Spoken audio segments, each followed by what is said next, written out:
So good evening to you from the University of Sydney. I'm speaking to you from the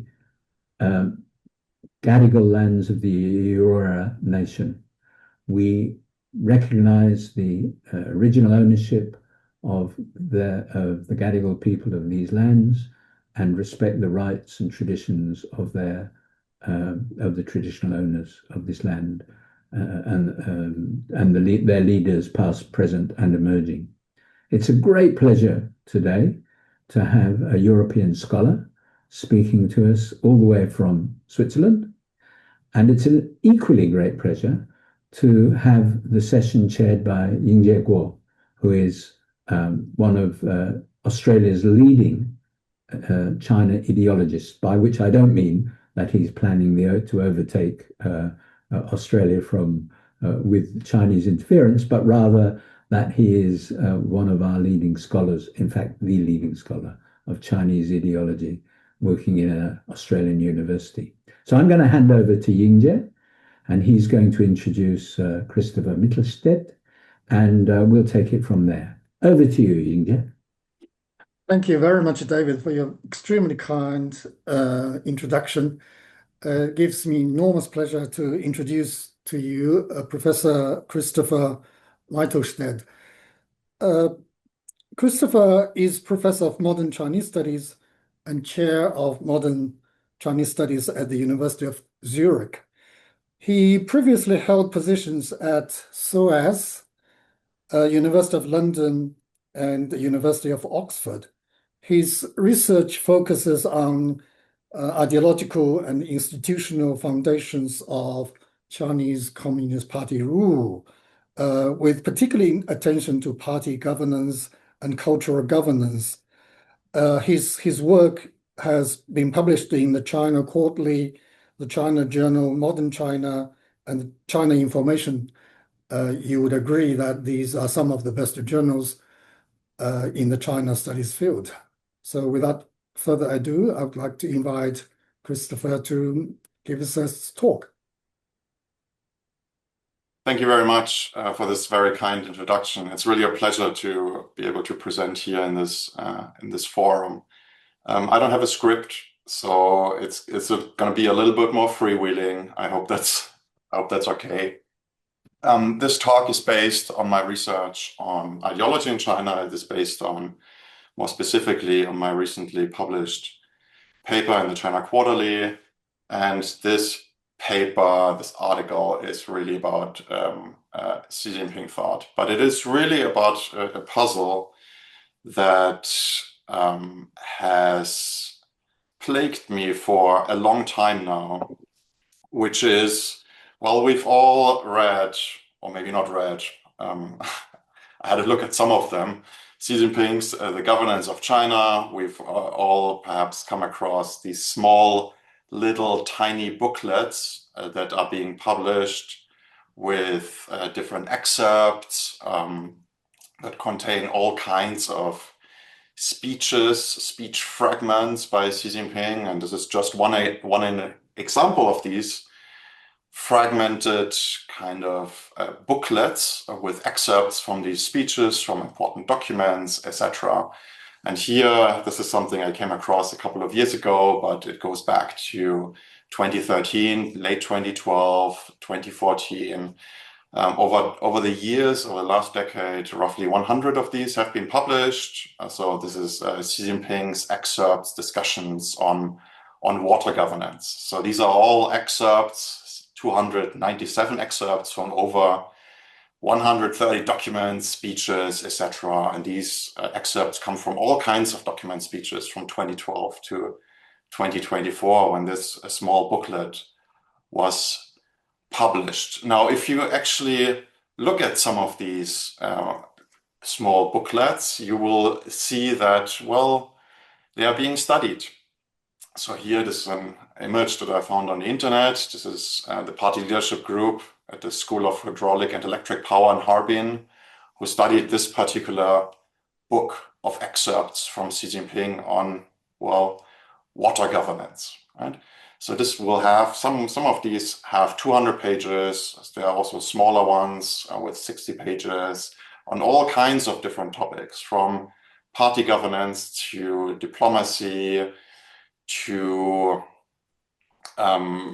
grassroots governance, etc. Right? So if you look at these little booklets, what you will see, well, they kind of look like this. So you have different bits and pieces everywhere. They're kind of thrown together from different speeches, seemingly without any kind of order, seemingly without any kind of rationale or with any kind of logic. So here, for example, on the left side, we have Xi Jinping's discourses on family, 交锋建设, and here we have speeches from 2016, some kind of small excerpt that was published in the Renmin Ribao.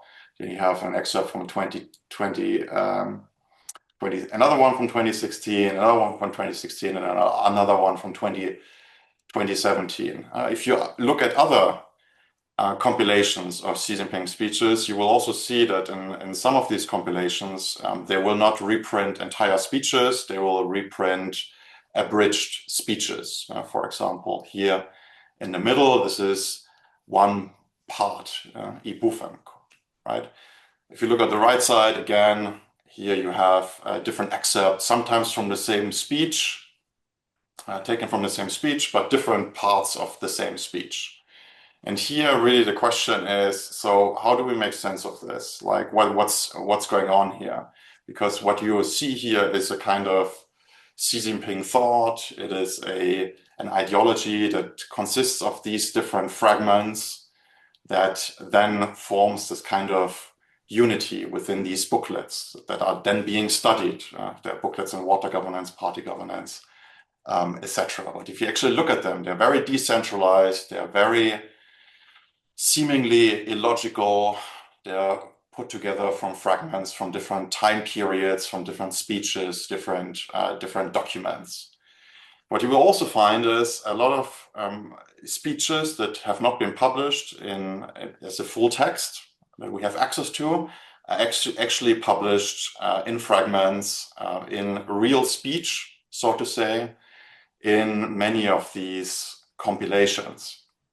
Sometimes it takes years for full texts of speeches to be published. But what you could do theoretically is you could go through all these different booklets and reconstruct the full text of speeches that have not been published. So you have these fragments that make their way into these thematic books. But what we can also see is that we have this sprawling kind of ideology, a sprawling Xi Jinping thought, and we'll talk about this later. But not everyone can study everything at all times. It's too massive, it's too big. Unless it's literally your job, you don't read, or you cannot read everything.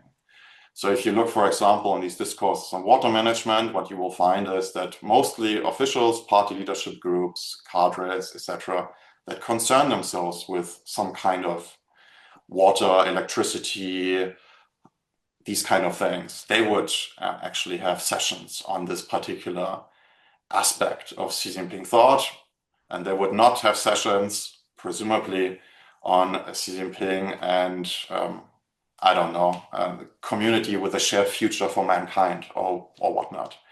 Right? So this begs the question of, like, who picks these fragments? How are these booklets compiled? How are these fragments chosen, etc.? And what does this mean for Xi Jinping thought and ideology in China in general, that it is so fragmented? It consists of these fragments, of these booklets that are being studied.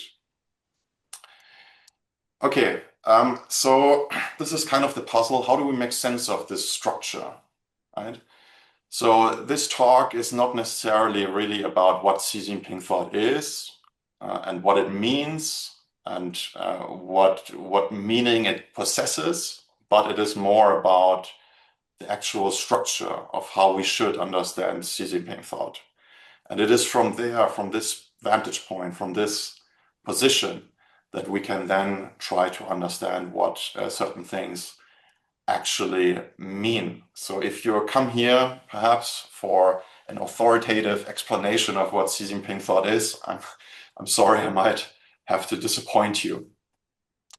Okay, so let's go into this. What is the main claim? So the main claim really is that Xi Jinping thought, or Xi thought, is rhizomatic. Okay, so until 3 years ago, I didn't know what this means. And if you don't know what this means, don't worry about it. We'll get into this. But the main point is here that Xi Jinping thought, behaves like a wall of vines. Right? A wall of vines that you can see sometimes on buildings, that is a wall of vines that is moving, that's multiplying, recombining, that goes up, down, left, right, sideways. Some of it is dying off, some of it regenerates. But what it also means is that Xi Jinping thought ultimately cannot be traced. Ultimately, it cannot be traced to a single origin. It can only be mapped. You need to think of Xi Jinping thought as a map. It can only be followed. Certain vines on this wall can only be followed. They cannot be traced ultimately to a common root. Okay, let's unpack this. But if there's one takeaway, is that Xi Jinping thought is really like ginger. Okay, so if there's perhaps one takeaway here, is that next time you pick up a ginger in the supermarket, you think of Xi Jinping thought. Okay. Unfortunately, I cannot see anyone. Usually this leads to some chuckles, but yeah. Anyway, okay. So Xi Jinping thought is like ginger. It is rhizomatic. It is a rhizome. Okay. And this goes against all the literature really that conceptualizes Xi Jinping thought differently. So you have a functional perspective that links Xi Jinping thought ideology in general to legitimacy, cohesion within the Chinese Communist Party, within the Chinese party state, within China more generally. It's also seen as a tool of a power consolidation for Xi or for the party itself. It is also described as a tool or as a method to establish some kind of hegemonic narrative that crowds out different alternatives, be they liberal or whatever. So here, Xi Jinping thought really has this kind of function of consolidation, of crowding out narratives. Another literature is reducing Xi Jinping thought to practices. So here, and I'm guilty of that as well, Xi Jinping thought is reduced to rituals. So you have this, for example, these party education classes, you have these thematic party days of party branches, etc. So these kind of rituals where ideology, Xi Jinping thought is kind of reproduced. Of course, you have also training sessions, education classes, volunteering practices that have been linked to the reproduction of Xi Jinping thought within the party and perhaps also broader society. Another literature, I just want to go very quickly through this, is on slogans. So here Xi Jinping thought really is reduced to certain keywords, for example, the China dream, or the great rejuvenation of the Chinese nation, or now they call it Chinese style modernization, or Chinese modernization, or whatever the correct translation of this now is. You have also this whole idea of slogan politics, Belt and Road Initiative, community with a shared future for mankind, etc., or the China model. So here you have a lot of scholars who reduce Xi Jinping thought to these core tenets, basically, and go from there. And then you also have scholars looking at it in terms of beliefs. So here we have scholars looking at Xi Jinping's biography, at his past, when he was small in Cultural Revolution, the hardships he endured, etc., that shaped him as a person. Perhaps also his upbringing in terms of career throughout the 1980s, 1990s, which have shaped who he is and how he thinks about ideology. So here, Xi Jinping thought would be a reflection of his own beliefs, of his own position within the Chinese Communist Party, also his ambition to be like Mao or like Deng, or at least equal these two in the Chinese Communist Party's history. So all of these literatures, I would argue, boil down to answering the question of what Xi Jinping thought actually is. So they're trying to derive some kind of meaning, be it slogans. You can reduce Xi thought to certain things, or also in terms of methodology. Well, what is Xi Jinping thought? Xi Jinping thought is that you get when you read the Governance of China books, for example, which you can now buy everywhere, right? I guess at airports I've seen them, and all over the place. I actually don't own them, but there are PDFs out there, I suppose. But all of these boil down to the question of what is Xi Jinping thought. So, and as I said, methodologically and in terms of argument, what they think, what the literature broadly thinks, is that Xi Jinping thought can somehow be reduced to some kind of root. It's arborescent. It looks like a tree, where you have here at the very bottom, you have the roots of the tree, and whatever now you're talking about, new quality productive forces or whatever, right, can be traced back to the China Dream or the Great Rejuvenation or whatever, or Xi's lust for power, etc., consolidation, these kind of things, right? So you have these literatures really at the bottom, at the root of this tree. So here the analytical move really is now to understand Xi Jinping thought more like the right picture. It's more like, as I said before, more like a wall of vines. And if you look at this, you might think, okay, so what does it mean, right? Where do you start here, right? Because you cannot start from, where do you start? You start up there, up, down, right, left. You don't know where the starting point is. You don't know where the end point is. There are many different endpoints. There are many different starting points, depending on where you are, where you sit, depending on your positionality. Okay, so here the analytical move really is to shift from what is Xi Jinping thought to how is Xi Jinping thought. How does Xi Jinping thought exist in the wild, basically, right? In all of its different diverse manifestations. So it looks like this, like ginger, basically, where you have, and this is a rhizomatic structure, right? This is what a rhizome looks like, right? So here Xi Jinping thought develops left, it develops right, it goes down, down right, down left, up. It can go anywhere, really. And if you look at it closely, some of it here also means that it's dying out, right? Some of it becomes less important or is de-emphasized. But what this also means is that it can develop into multiple directions simultaneously. And these directions don't necessarily have any kind of or very little connection. There will be some overlap, but this connection can be constructed, it can be gotten rid of, and certain types of Xi Jinping thought can be neglected, can die off without actually touching or destroying all the other parts of Xi Jinping thought. So what we have actually now, or how I would characterize Xi Jinping thought, is a heterogeneous system. It's a connected network that can take on multiple identities, that can rupture, and in this rupture, or while being ruptured, it can be and still is very resilient. And Xi Jinping thought can only, and I mentioned this before, can only be mapped. It cannot be traced. If you look at this rhizome, at this photo here, how would you trace it, right? Where would you go? Where is the core, kind of, right? There is no core.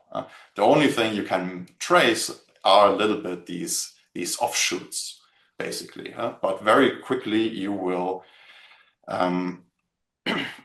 run into problems because it cannot be resolved ultimately, and it does not resolve into a single core. So I want to quickly go into these 4 different aspects and then talk about conclusions and implications for, well, what does this all mean for us really when we look at Xi Jinping thought? So in terms of heterogeneity, we all know these books. Okay, that's great. We're all familiar with those. But if you actually look into it, then, well, Xi Jinping Thought consists of so many different varieties of different types of works, right? Including collected works, compilations, study readers on Xi Jinping cultural thought, whatever. Legal thought. It also consists of booklets detailing his work and life experiences. For example, here, Xi Jinping in Shanghai, Xi Jinping wherever, right? Basically, wherever he was, there was a booklet on Xi Jinping, what he did there, etc. If we map this out, and this is until the end of 2025, we can see collected works, compilations of discourses, work and life experiences, study readers, and this kind of kicked off in 2013, then 2014, 2015, until 2019, it kind of stabilized, and then 2020, 2021, and 2022 really was a watershed moment with the party congress as well, and then now we are in a period of consolidation. So these numbers do not include standalone volumes where they actually published his entire speech. These standalone volumes, they stopped publishing them a few years ago, but this would lead to the same kind of result. You can also see that booklets were published in 92, 2006, and 2007, and these books, these collected works, were republished actually in 2013, 2014, in this time period after he became General Secretary, of course, after the 18th Party Congress. So what happened to them were they were written in a certain time period within a certain context and then republished. And because of the change and the shift in context and the different system of new slogans, new ideas, etc., they gained meaning. They were embedded in a different type of position. Okay, so Xi Jinping's corpus, or the corpus of Xi Jinping Thought, is very heterogeneous. You have a lot of different works on a lot of different topics and themes. As I said, this kind of looks like this. Most of these, or a lot of these, are assemblages of individual speech fragments from different times, different speeches. These speech fragments, they are ripped from their original context. So you have booklets published in 2024 with excerpts from 2012, for example. And of course, this excerpt has from 2012 and the speech where it originally came from has nothing to do with the context in 2024, of course. Right? So, and was delivered in a very different context and a very different speech, but they are ripped from the speech and inserted into a new context.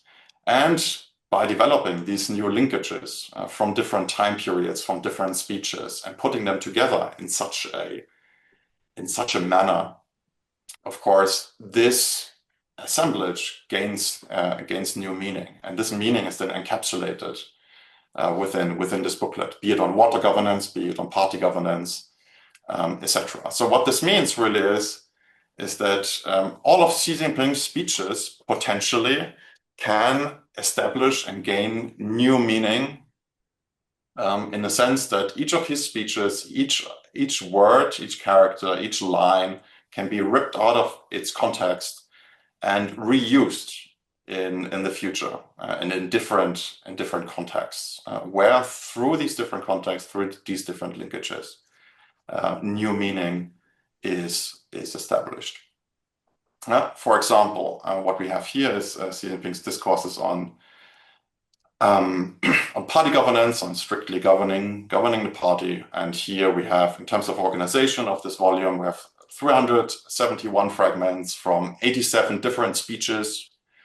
3 speeches are cited 94 times, and 36 speeches are only cited once. So here we have a volume that is extremely fragmented.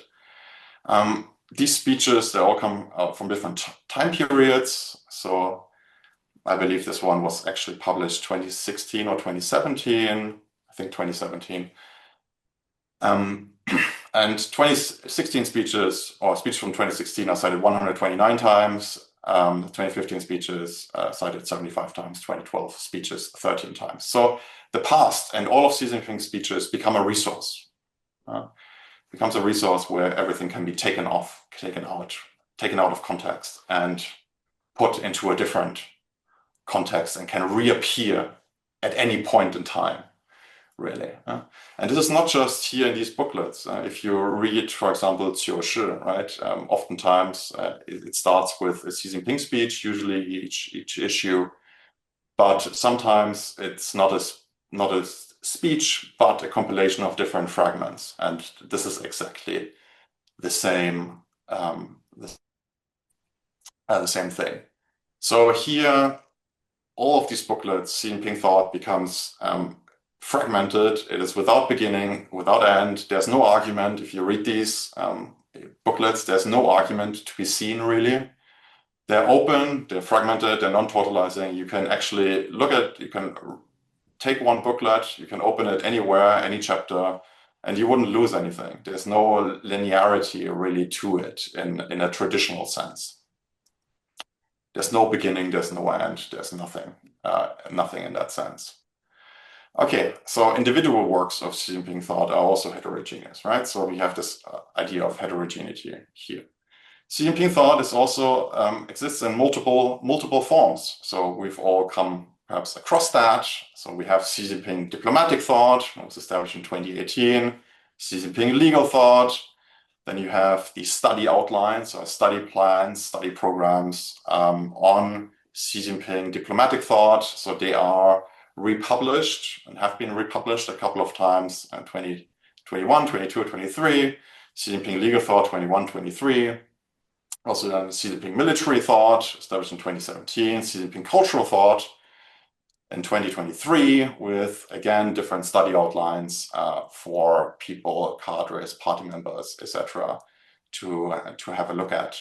And then Xi Jinping Economic Thought, also a different one study outline, and Xi Jinping Environmental Thought, different study outlines again in 2022 and 2025. So every time these study outlines are published, of course, they become ultimately obsolete with the passage of time. For example, one obvious example is Xi Jinping Economic Thought, where you had the study outline in 2022, but you have this new idea of new quality productive forces, of course. But a lot of people are talking about high quality development, these kind of things. This is obviously not included in the study outline, but is included in Xi Jinping Thought, Xi Jinping Economic Thought as an ideological area or aspect of Xi Jinping Thought. So that's why you need continuous updates of these study outlines, as in these other spheres. So here, what we have is really that each of these different aspects of Xi Jinping Thought is sort of autonomous, but of course, there are different linkages. So, for example, concepts such as new qualitative productive forces, they would also find themselves in, for example, Xi Jinping Diplomatic Thought or Xi Jinping Environmental Thought, right? But in Xi Jinping Environmental Thought, they would be much more narrow. They would focus perhaps more on renewable energies, more on hydroelectric power, these kind of things. Whereas in Xi Jinping Economic Thought, they would be much broader, obviously, right? Because they concern the entire economy, or the use of law abroad. This is also something that a lot of scholars have been paying attention to. And Xi Jinping Diplomatic Thought, this is differently contextualized than, for example, in Xi Jinping Legal Thought. In Xi Jinping Legal Thought, it's much more from this institutional, from a legal law perspective, whereas in Xi Jinping Diplomatic Thought, it would take more the position of a tool of governance or of diplomatic. I wouldn't go so far as to say coercion, but it could be read this way. So here we have these different aspects of Xi Jinping Thought, where each part of the system can function independently, autonomously, Some are outdated, some expand faster than others, some less. So here we have an example of thought or aspects of thought that develop with more intensity and faster than others. And if we go back to this idea of these root kind of things, then some would develop faster, go deeper, whereas others would kind of stall and grow more slowly. So Xi Jinping thought has to also be thought in terms of intensity, in terms of speed of development, and not as a kind of this holistic kind of structure. So this leads us to ruptures, and we are perhaps familiar with this picture from 2018. I think it was People's Daily or some WeChat account that popularized this photo of detailing what Xi Jinping thought actually is. And here, and nobody can read this, and I have to admit, I haven't read it myself. It's really, really small. Well, there are high resolution PDFs online if you want to have a look. But the point here is that this type of Xi Jinping thought from 2018, after the 19th Party Congress, had 30 different aspects. So it was kind of sprawling all over the place, right? And well, in 2023, we have a new version coming out, and now it looks like this. It looks probably also because of the format, it looks less messy. But what is perhaps important here is that instead of 30 different aspects of Xi Jinping thought, now we're down to 19. And there have been analysis online of what has been subsumed under different categories, etc. But I just want to point out that this happened. Different categories vanished. Some categories have become obsolete. New categories have emerged.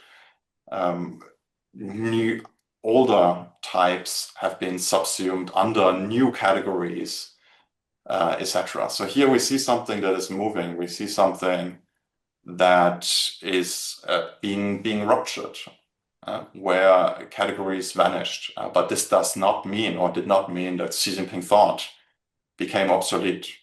It means that the structure changed and shifted, and that different aspects can shift to other aspects without actually jeopardizing the entirety of China's ruling ideology, that is Xi Jinping thought. Okay, so here, this is really the point with the destruction of existing pathways and the rerouting of different concepts, and the establishment of new concepts that are then subsumed under this broader rhizomatic, or this broader framework. Okay, you can also have a look at certain study readers, etc., that were published and republished. So for example, here we have the study outline from 2019-2023. This is basically what happened, what I said before. So you had 95 subsections in 2019, the 2019 version. Now it expanded to 113 subsections. So here we really have a recomposition. Only 55% of subsections remained unchanged. So you have a massive change here in terms of how Xi Jinping thought was reconceptualized and rebuilt, recomposed out of these different fragments throughout this time period, right? So here we're not talking about like a juncture, a critical juncture, or whatever you want to call it, a break. We're talking about a recomposition. We're talking about dropping. We're talking about a restructuring of the ideological system. This also is the same with these smaller readers on strict party governance. So here, again, 2021 version, it draws on more documents, perhaps also due to the passage of time.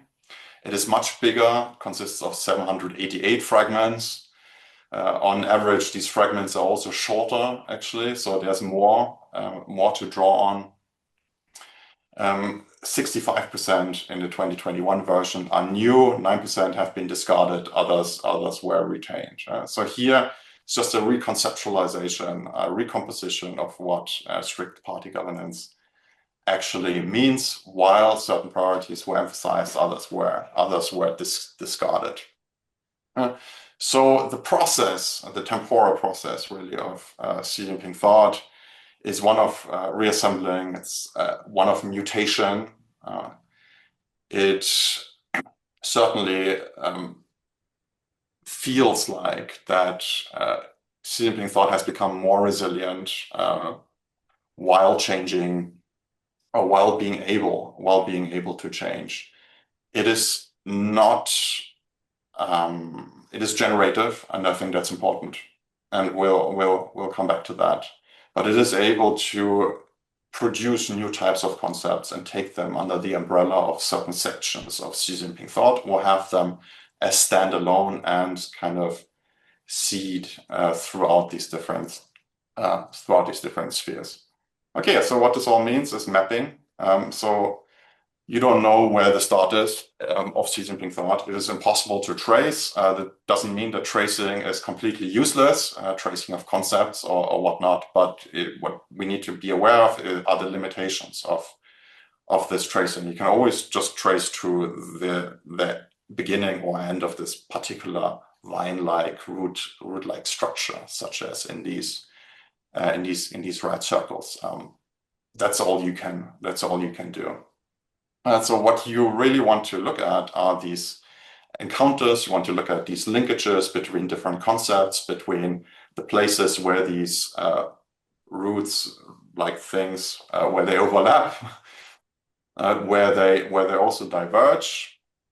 So what we're looking at is adoption. What we're looking at is recomposition, is manipulation of this corpus. And here we come into the whole area of co-creation, co-production of Xi Jinping thought.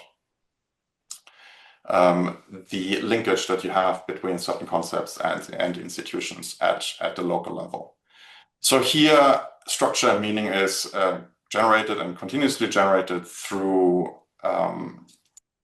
new connections, through linkages, through higher intensity, lower intensity in some areas, vis-a-vis certain areas. So now this begs the question of, so what does this all mean? And this is how I want to finish in the last couple of minutes this presentation.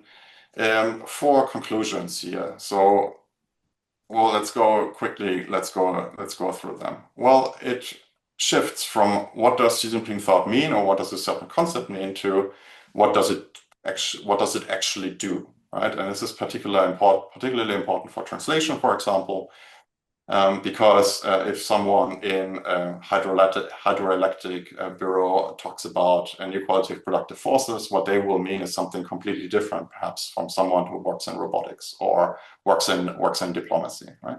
So here, concepts or ideas within Xi Jinping thought, because of its fragmented nature, cannot be translated in the same way, but also always have to be considered in terms of the institution's positionality and the actor's positionality, and how they understand and how they apply and use or frame what they are doing in terms of Xi Jinping thought. So translation must become configuration aware and treat this multiplicity as data itself. So what does this mean? It means that we move from single translations to configuration conditioned annotations, from translation that precedes analysis to analysis of the institutional context that precedes translation, and scholarly perhaps from hermeneutics to a kind of network analysis type of translation. Okay, we also need to see Xi Jinping thought as, of course, relational and interpretive. So here we need more perhaps relational analysis, whereas Xi Jinping thought is adapted, or here again, we're not talking about Xi Jinping thought as this holistic kind of thing. We're talking about these different aspects that exist, these different booklets, etc., how they proliferate and go through these different institutional environments, and then also how these actors over time exact changes to a Xi Jinping thought. So even if you do a performance or whatnot, right, even if you are lying in a sense, right, over time, this small changes, small shifts can lead to shifts or changes in kind, and it can also contribute to the reformulation and recomposition Xi Jinping Thought. So what we need to do is mapping institutional life of these different fragments. For example, here, just very quickly, Xi Jinping cultural thought that existed as these different streams, these different pathways, vines, etc., where Xi Jinping gave multiple speeches on culture, history, archaeology, history, etc. But only in 2023 were these different streams being brought together under this idea of Xi Jinping cultural thought. And this was a signal for actors to go, basically, to spring into action, where they were encouraged by Cai Qi, who gave a speech saying, okay, go for it, interpret it, action it. So here a coherence was established in this particular moment. But this coherence is destroyed immediately in the sense that, well, now these actors go and do certain things, and they're not necessarily forced to do these kind of things, but they do certain things, and these pilots or these ideas are then recompiled in certain readers. For example, here we have this reader from 2024, where basically cases were sourced through recommendations from provincial party propaganda departments, relevant agencies, some cases solicited directly from localities and units. So it comes from kind of Xi Jinping cultural thought is produced or co-created at the local level, at the grassroots, then being recommended and then filters into these readers, which again fix Xi Jinping cultural thought in 2024 in this certain configuration, which might be different from the 2023 configuration. Right? So depending on what is picked and what actors pick up on, meaning will then change over time. And there is no logic to it. There's a lot of chance to it. And there's no real compulsionary kind of aspect to it, which you could find in other areas, for example, economic growth or whatever, right? Social governance, these kind of things. Okay, last one. Xi Jinping thought can only be mapped, not traced. So what you do is you chart these different fragments, these different itineraries. Hermeneutical analysis remains necessary, but has to be rebalanced, kind of. Lays dictum of you have to command the language and absorb the minutiae, etc., read between the lines, these kind of things. This is it. You still need that, obviously, but it's no longer sufficient. You need really to connect these ideas, fragments, to actual institutional actions and trace these actions. So empirical study requires attention. What connects where with what kind of institutional effects? So this leads us to, okay, what can we analyze? Well, the claim here is that Xi Jinping thought is co-created and circulates throughout the entire party state, throughout society. It does not travel unchanged. There are changes to it. It is co-created through circulation and diffusion. Scholars, journalists, artists, curators, etc., they introduce it. Narratives, memorial sites. It is also co-created through enforcement practices, governance, laws, ideas of political reliability, intra-party rules, these kind of things. And then also, of course, teaching and training, be it in party schools or be it universities, primary schools, etc., textbooks, these kind of things, right? So here, this is what we would actually have to look at. And how is this different? Well, it is different because it's not a bureaucratic responsiveness kind of a scheme. So there's no determinate signal to deviate from. It is the content is not distorted, or orders are not distorted. Content is just is produced. The principle delegates content production, but does not say really what kind of content should be produced. That is kind of in the hands of the individuals. It's also not a campaign, kind of mobilization, kind of structure. There's no endpoint. Production release permanent. It's continuous, and there are also no targets to gain. Right, so there's no statistics that can be falsified. There are no targets in that sense, and this is where I want to end. Thank you.